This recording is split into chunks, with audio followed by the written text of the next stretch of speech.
안녕하십니까. 기능의학으로 환자를 치료하는 의사 닥터덕입니다. 오늘 여러분과 함께 공부할 내용은 지난 시간에 이어서 장신경계 엔테릭 너버스 시스템이라고 하는 거에 대해서 얘기를 할 건데요. 처음 들어보신 분들도 꽤 많을 것 같은데 쉽게 이해할 수 있게끔 설명을 드리겠습니다. 우리가 보통은 이렇게 수의적으로 움직이는 모든 것들은 뇌에서 전달된 신경이 지나가면서 시그널을 주기 때문에 손도 이렇게 움직이고 활동하겠죠. 그냥 할 수는 없고 신경의 전달에 의해서 뭐든지 움직이게 되는데 자율신경계통은 좀 다릅니다. 자율신경은 내가 의지하고 있으면서 장 움직여 이렇게 얘기한다고 장이 움직이는 게 아니잖아요. 그러니까 결국에는 뇌에서 전달되는 내가 의지적으로 시키지 않더라도 불수의적으로 본인 스스로가 움직이는 자율신경의 개념이 들어가는데 장이 움직이는 데 있어서 되게 중요한 역할을 하는 게 결국에는 교감과 부교감이겠죠. 그래서 뇌에서 나오는 부교감 신경이 장까지 들어가고요. 그 다음에 척추에서 나오는 교감신경, 절에서 나오는 신경이 이 두 가지의 어떤 조울질하는 여러 가지 기량하는 펑션에 의해서 장의 움직임을 결정하게 됩니다. 물론 움직임 말고도 장관 내에서 하는 여러 가지 펑션들, 소화효소를 분비하게 하는 것, 영양소를 흡수하고 여러 가지 효소를 분비를 하고 장 안에 있는 음식을 밀어서 움직이게 만들고 이 모든 것들이 다 자율신경이 하게 되는 거예요. 근데 뇌에서 전달되지 않고 척추에서 나오는 신경이 직접적인 영향을 주지 않더라도 자율적으로 장 내에서도 움직이는 신경계가 있다는 걸 밝혀졌어요. 그게 엔테릭 너버스 시스템이에요. 제가 지난 시간에 얘기했죠. 뇌와 장이 되게 밀접하게 관련이 있다라고 얘기할 때 단순히 세포가 붙어서만이 아니라 연구를 해보니까 각 장기별로 신경세포가 얼마나 있는지를 연구할 수 있잖아요. 해봤더니 대략적으로 장 길이가 긴 사람은 더 많겠지만 4억 개에서 6억 개 가까이 신경세포가 있다라는 거예요. 엄청나게 많은 양이거든요. 뇌 다음으로 많은 건데 장이. 그 정도로 신경세포가 되게 아주 조밀조밀하게 우리가 의지하지 않더라도 자율적으로 움직이게끔 하는 뭔가의 펑션을 하고 있다라는 거예요. 그렇다 보니까 장신경계가 망가지게 되면은 엄청난 이제 재앙이 오게 되겠죠.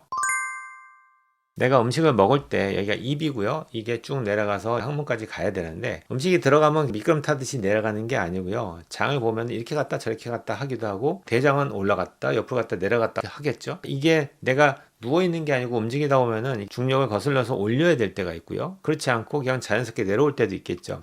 그러니까 이 모든 것들이 장이 움직이면서 음식을 패시지 해줘야 되는데 이게 다 장신경계가 하는 거예요. 그래서 한쪽을 누르면은 얘가 모든 데를 다 눌러버리면 안 되잖아요. 한쪽을 누르면 그 누른 그 다음 부분은 벌어지게 돼 있고요. 벌어져서 여기서 누른 게 일로 가게끔 만들고요. 그러고 나서 이게 오면은 그 다음에 얘를 또 누르고 이 옆에가 또 벌어지게 되고요. 이렇게 하는데 그 긴 장이 이게 한 번만 하고 쭉 밀어내기 시작하면 이게 정체가 돼서 힘들겠죠. 그러다 보니까 딱딱딱딱 잘라가지고서 부분적으로 계속 움직이는 거예요. 이게 뱀이 기어가듯이 쭉 움직이게 돼 있어요. 그게 자연적으로 움직여야 되는데 만약에 어느 부위에 염증이 심하거나 해서 장신경계가 망가지게 되잖아요. 그러면은 얘는 밀고 있는데 이쪽에서는 안 움직이고 있으면 이게 가운데 정체되겠죠. 그러면 이제 장이 벌어지는 겁니다. 장이 벌어질 때 보통 통증을 느끼는데 그 이유는 우리가 통증을 느끼는 페인 센서가 어떤 작용을 하냐면은 장을 가위로 딱 잘라도 통증은 없어요. 그 대신 장을 잡고 이렇게 꼬집듯이 쭉 늘리잖아요. 그럼 아파요.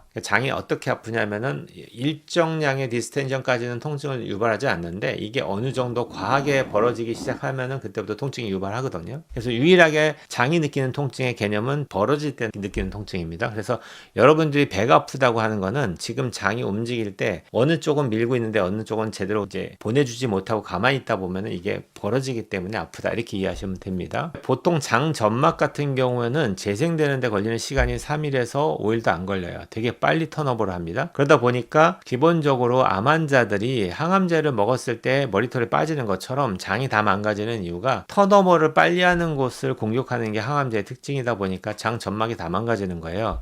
단 다행인 거는 빨리 치료하고 빨리 관리만 하면은 그것도 빨리 회복이 됩니다. 왜냐면 장 점막이 빨리 만들어지는 세포다 보니까. 근데 문제는 여기에 있는 게 아니고요. 아까 얘기했던 장신경계 같은 경우는 신경이다 보니까 얘는 손상을 입고 나면은 재생되는 데 걸리는 시간이 너무 많이 걸려요. 그러다 보니까 저한테 오는 환자들은 대부분 다 심한 환자들이 많이 오겠죠. 거의 뭐 5년, 10년 이상 고생하다가 병원에 입원하고 뭐 도저히 안 돼가지고서 하다가 마지막이라고 생각하고 오는 분들도 꽤 많은데 이런 분들한테 여러분들이 경험하는 뭐 유산균 좀 먹고 또는 식단 관리 좀 하고 이런다고 해서 금방 잡힐 수 있는 장이 아닙니다. 그건 불가능하고요. 신경이 회복되는 데 걸리는 시간이 있기 때문에 이걸 뛰어넘을 수는 없어요. 그래서 이런 분들한테는 교육을 할 때 우리가 장신경계를 정상적으로 잡기 위해서 여러 가지 노력을 할 건데, 이 노력을 해서 그 목표로 가는 것들도 짧아야 1년이다라고 얘기합니다. 어쩔 수 없는 거죠. 신경을 재생시켜야 되니까. 근데 중간중간마다 신경이 뭐 여기는 죽고 여기는 다 살아있고 이게 아니고 군데군데마다 뻥뻥 뚫려 있을 거니까 전체적인 장 기능이 군데군데마다 떨어져 있을 거 아니에요. 이런 것들이 회복되는 데 걸리는 시간이 있다라는 걸 이해한다면은 신경이 잘 재생될 수 있게끔 옆에서 서포트를 해줘야 되겠죠. 근데 이런 분들 중에서 가끔씩 수은이나 이런 데 중독되신 분들이라면 더 어려워요. 왜냐하면은 신경 독성이 가장 강한 게 수은이다 보니까